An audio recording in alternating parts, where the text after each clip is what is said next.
ఇంకా ever green flower అని ఏదో ఫ్లవర్ పెట్టాలనిపిస్తుంది గార్డెన్లో. ఎందుకంటే ఇది ఎప్పుడు సీజన్ కాదు, అన్ సీజన్ కాదు, సమ్మర్, వింటర్, రెయినీ, ఏ సీజన్లో అయినా నేను రెడీగా ఉన్నాను ఉంటుంది ఈ పెటూనియా. చాలా సూపర్గా అయితే ఉంటుంది. రఫ్ హ్యాండిల్ అంటే నీళ్ళు 4-5 రోజులు పోయకపోయినా కూడా నేను వాడిపోను అంటుంది. ఇంకా మరి ఎంత అలరిస్తూ ఉంటుందో, బ్యూటిఫుల్గా ఉంటాయి ఈ ఫ్లవర్స్ అయితే కన్నా. దేవునికి పెడితే ఇంక చెప్పనవసరం లేదు, సాయంకాలం వరకు వాడిపోవు. చాలా సూపర్గా ఉంటాయి. చాలా సింపుల్ ప్రాసెస్ మొక్క ఇదైతే కన్నా అట్లే అల్లుకునేస్తుంది ఫుల్గా. గార్డెన్లో ఒక శోభనిస్తాయి ఇవి. ఎక్కడ చూసినా భలే కలర్ఫుల్గా ఉంటాయి. నేను ఊరికే టైర్లలో అట్లా వేసేసినాను, కానీ బాగా వచ్చినాయి. ఎప్పుడో నేను జాబ్ చేసేటప్పుడు 5 years ముందు 2020లో మొలకలు వేసినాను.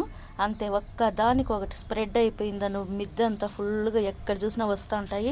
నేను ఆటికి లాగి పడేస్తూ ఉంటాను, అయినా కూడా మేము వెళ్ళము అంటున్నాయి ఈ చెట్లు. ఇంకా మరేం పెంచుకుందాం ఈ చెట్లను కూడా. చూడండి ఎంత ముచ్చటగా ఉన్నాయో, బ్యూటిఫుల్గా ఉన్నాయి.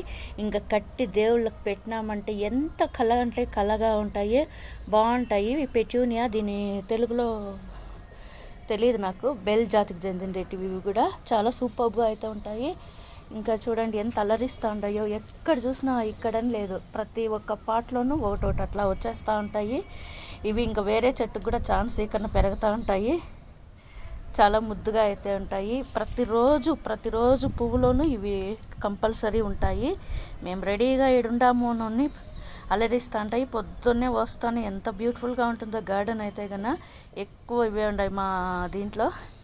చూడండి ఎంత బ్యూటిఫుల్గా ఉన్నాయో ఇవి అయితే కన్నా కదా. చాలా బ్యూటిఫుల్ కలర్ అయితే కన్నా. పర్పులే చిన్న ఏగ ఒకటి దూరింది దీంట్లోకి, చూడండి.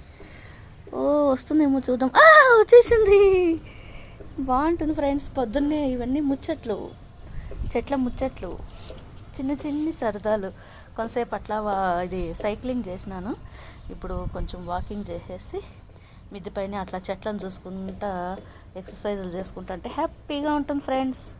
ఈ చిన్ని ముచ్చట్లు మీకోసం, సండే కదా అందుకనేసి గార్డెనింగ్ చేసుకోండి అని చెప్పి మీకు టిప్స్ పెడుతున్నాను. బాయ్.